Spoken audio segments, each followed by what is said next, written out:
Kalau ada pawang hujan, itu berarti dia berkomunikasi dan melakukan permohonan atau tawar-menawar atau perundingan dengan yang bisa membuat hujan turun apa tidak turun. Subjeknya hujannya siapa? Dulu kan ada dewa hujan, dewa angin, dewa laut, segala macam. Saya kan nggak kenal dewa. Saya kan kenalnya manusia, ulama, nabi, khulafaur rasyidin, malaikat, Allah, jin gitu ya. Kalau dewa saya nggak kenal. Saya nggak bisa membawahi hujan, saya cuma memohon kepada Allah. Nah, Allah yang mengatur birokrasi sistem otoritas atas hujan itu gitu loh. Hujan kan bukan musuhmu. Kebetulan tidak cocok sama keperluanmu. Ya.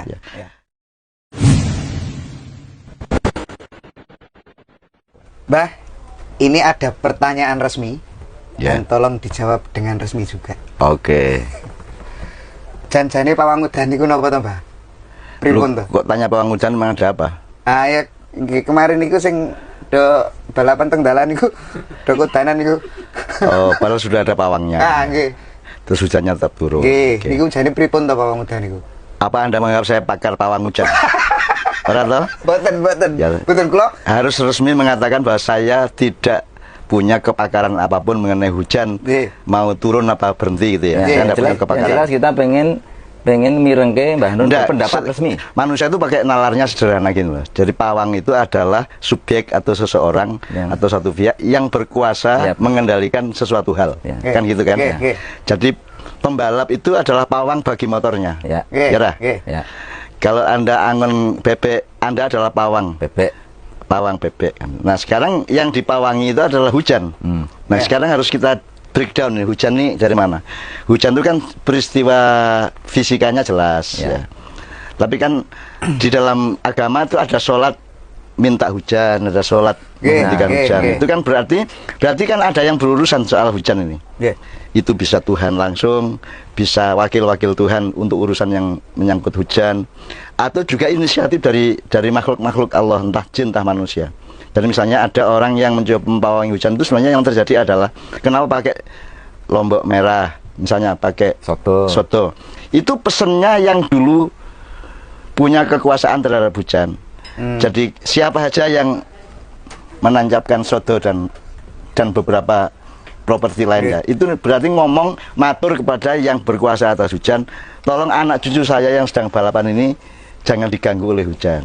Nah, terus nanti kalau dia berkenan atas permintaan ini, maka terus hujan tidak turun. Itu berarti ada subjek yang mempawangi hujan, bukan pawangnya. Pawangnya cuma meminta kepada yang, kalau bahasa kuno ya, dewa hujan. Kan ada dewa angin, dewa hujan. Kayak misalnya Merapi meletus itu kan ada yang mengendalikan peta di sekitar Gunung Merapi misalnya. Ini saya tidak ngomong bahwa ini pengetahuan, enggak. Ini yang pernah kita dengar, kita coba breakdown secara akademis gitu ya. Terus ada yang mengendalikan lahar Merapi, ada Mbah Petro, ada Kiai Giringsing segala macam ya. Kalau Gunung Merapi meletus, karena saya kan aktivis Merapi ya, karena saya ini kan Sardi, penasihat Sardi gitu ya. Kalau ada pawang hujan, itu berarti dia berkomunikasi dan melakukan permohonan atau tawar-menawar atau perundingan dengan yang bisa membuat hujan turun apa tidak turun. Nah, saya pernah pentas dengan Kiai Kanjeng di Taman Mini. Itu musim hujan, pas tahun baru. Tahun baru kan biasanya musim hujan ya. Nah, kami pentas sama Soneta Pak Haji Ramai Rama. Pak Haji Ramai Rama dengan sonetanya dibikinkan panggung dengan payonnya. Terus di depan panggung ini ada panggung tambahan di depan tapi tanpa payon, tanpa terbuka gitu. Terbuka. Nah, yang terjadi adalah hujannya itu miring. Jadi yang Pak Haji Ramai Rama dan Soneta itu bahasa kuyup, kita Kiai Kanjeng enggak kena air. Ya sebabnya apa ya? Karena hujannya miring. Jatuhnya miring gitu. Sehingga kemudian pawangnya Taman Mini itu malamnya datang ke saya dan kagum kepada saya dan minta maaf, tidak bilang sama saya soal kepawangannya segala macam. Saya bilang saya tidak tahu apa-apa. Saya tuh datang dengan Kiai Kanjeng dengan hati tulus, semangat melayani umat, melayani masyarakat pada tahun baru. Dan saya yang old and new-nya kan upacaranya saya, dan itu di depan panggung. Sementara yang di dalam panggung ini kena hujan gitu ya.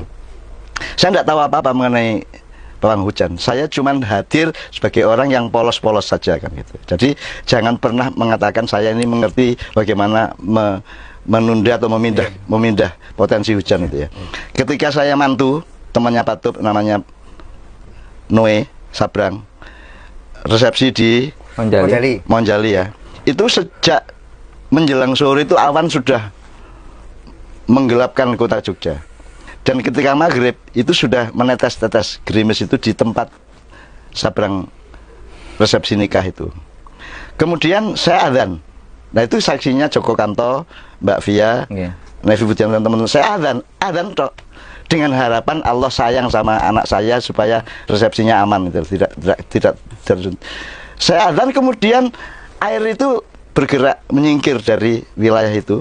Kemudian hujan deras di semua tempat di sekeliling Monjali itu, kecuali di Monjali. Di Monjali tidak turun hujan, bahkan tidak turun gerimis. Bahkan Joko Kanto sama Nafi waktu itu latihan fragmen di atas, di bagian atas, itu melihat di kolam itu air menyingkir, gitu ya. Terus mereka menyimpulkan saya pawang hujan. Jadi seolah-olah ada yang memanage, ada yang mendistribusikan, ada semacam on off knob gitu ya. Sebelah sini turun, sebelah sini turun, sini enggak gitu loh. Ya, itu berarti ada subjeknya tuh. Nah subjeknya hujan ini siapa? Dulu kan ada dewa hujan, dewa angin, dewa laut, segala macam. Saya kan nggak kenal dewa. Saya kan kenalnya manusia, ulama, nabi, khulafaur rasyidin, malaikat, Allah, jin gitu ya. Kalau dewa saya nggak kenal. Dewa itu apa? Itu jenis manusia apa jenis malaikat? Saya nggak punya rumusnya. Dan saya nggak tahu. Jadi saya tidak mengecam. Saya tidak mengerti soal dewa. Sehingga ketika saya juga disimpulkan orang termasuk pegawai-pegawai Monjali bahwa saya bisa memawangi hujan, ya enggak, saya enggak bisa memawangi hujan, saya cuma memohon kepada Allah. Nah, Allah yang mengatur birokrasi sistem otoritas atas hujan itu gitu loh. Entah bagaimana ceritanya saya juga enggak tahu. Pokoknya faktanya tidak hujan.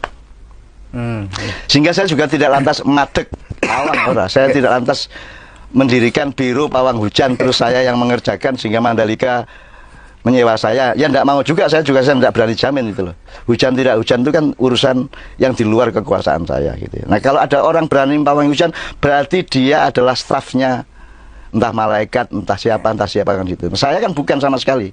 Saya itu hanya orang yang lemah, orang yang mengemis kepada Allah kan gitu kan.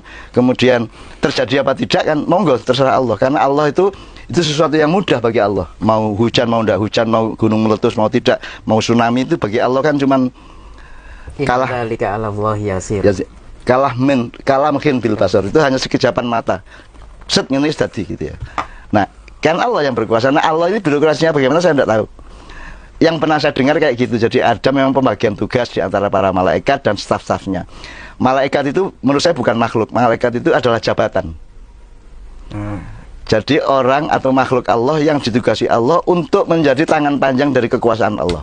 Maka disebut malaikah, tool of authority of Allah gitu loh. Jadi tangan panjang dari kekuasaan Allah itu malaikat gitu ya. Bukan makhluk dengan gen seperti manusia apa jin gitu ya. Ya, tapi dia itu karena berupa apa malaikat kan? Dalam sejarah Islam dan agama-agama kita tahu bahwa malaikat bisa menjadi apa saja. Bisa datang menjadi orang tua, bisa datang sebagai anak kecil, bisa.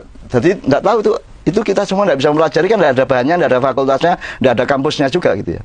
Jadi saya juga tidak berani mengatakan bahwa saya mengerti apa-apa mengenai kepawangan hujan. Tapi peristiwanya pasti seperti itu. Pasti ada yang berkuasa atas hujan. Apa kekuasaannya itu langsung apa tidak langsung. Apakah dia bawahannya dari yang penguasa beneran apa tidak. Kita tidak tahu. Kita bisanya memohon. Ya. Jadi ini resmi ya. Jadi saya tidak mengatakan, wah ini gagal. Ternyata hujan seperempat jam. Saya tidak bilang gagal.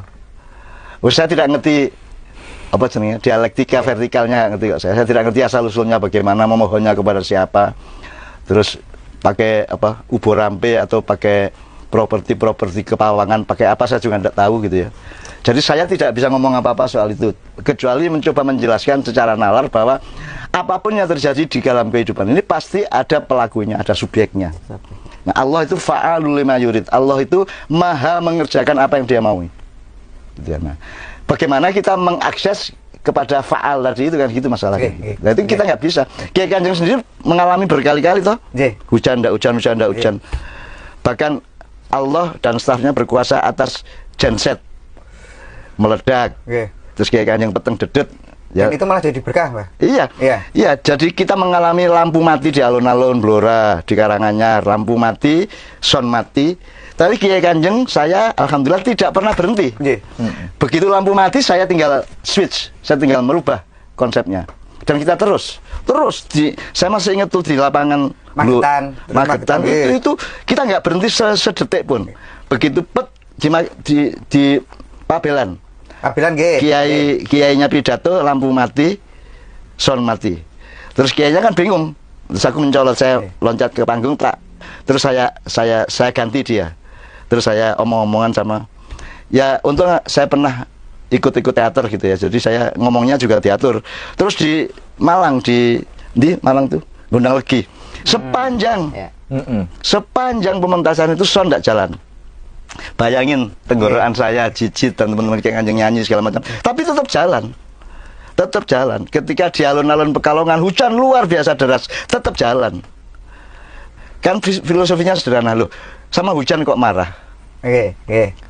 Hujan kan bukan musuhmu. Kebetulan tidak cocok sama keperluanmu. Dan siapa yang memang yang mengharuskan segala sesuatu itu cocok sama keperluanmu? Kan tidak ada. Itu kan semua ada penguasanya. Penguasa atas waktu, penguasa atas ruang, penguasa atas momentum, penguasa atas barang, penguasa atas segala macam yang ada di dalam suatu peristiwa gitu. Jadi monggo kalau Anda mau bikin racing motor, Anda mau bikin acara di alun-alun, Anda mau mengeluhnya ke siapa, mau sambatnya ke siapa, mau pesan soal hujan ke siapa, silakan berpikir sendiri gitu loh. Gitu ya. Tapi saya bukan pawang hujan. Bahkan hujan memawangi saya, begitu turun saya minggir gitu kan. Terus berlindung di depan toko-toko kan gitu kan. Jadi hujannya yang menentukan saya, bukan saya menentukan hujan. Kalau malah yang tadi pas apa? Acara teng Majapahit Trawulan Mas. Simbah ambil saya keberapa itu. Malah justru hujan itu malah jadi lebih nikmat rasanya. Dan ingat tak? Tidak hujan. Begitu saya naik panggung hujan lu kok leren hujannya kan gitu kan. Kok berhenti hujannya? Hujan dong kan gitu kan. Terus hujan deras. Terus kita selawatan yang ada gambarnya itu. Wah, terus gini-gini semua. Di lapangan Mojopahit itu ya, di depan keraton Mojopahit itu. Jadi itu bukan menghalangi hujan, meminta hujan. Yo kok leren rek udane rek, wah kurang khusuk iki aja udan terus. Jadi semua yang selawatan tuh bahasa kuyup, dan itu membuat kita jadi lebih mesra gitu kan. Lebih nikmat rasanya. Gitu.